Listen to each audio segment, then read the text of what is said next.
दोस्तों, मेरा नाम मीरा है। मैंने अपने भतीजे के दोस्त से कहा कि मैं खाना लगा देती हूँ, तुम खाना खा लो। उसने कुछ जवाब नहीं दिया, पर मैंने उसको खाना परोस दिया और किचन में काम करने लगी। किचन उसके कमरे के ठीक सामने था। राहुल की एक दो बार उठती गिरती नज़र मुझसे टकराई थी। वह चुपचाप खाना खा रहा था।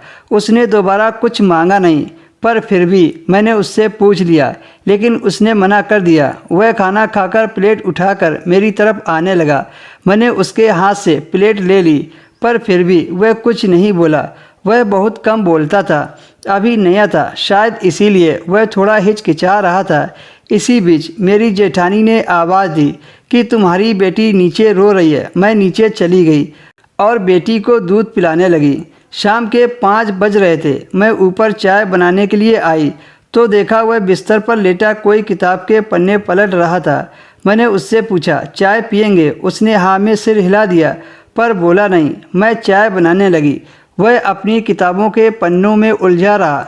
मैंने उससे कहा, पहले दीदी को चाय नीचे देकर आती हूँ, फिर आपको चाय देती हूँ। तब तक आप यह चाय देखना कहीं उबलकर नीचे ना गिर जाए। ठीक है, कहते हुए वह उठकर किचन में आ गया। मैं चाय देकर तुरंत ऊपर आ गई। वह वहीं खड़ा होकर चाय को उबलते हुए देख रहा था। मैंने राहुल से कहा, आप बैठिए, मैं चाय छानकर आपके लिए लेकर आती हूँ।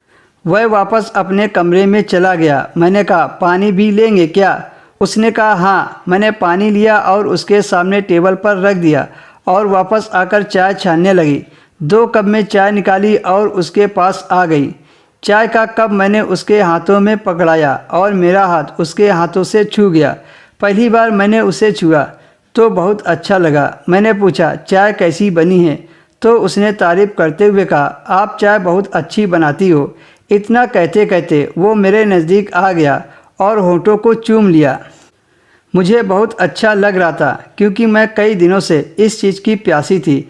मेरा पति पिछले 6 महीने से घर नहीं आया था।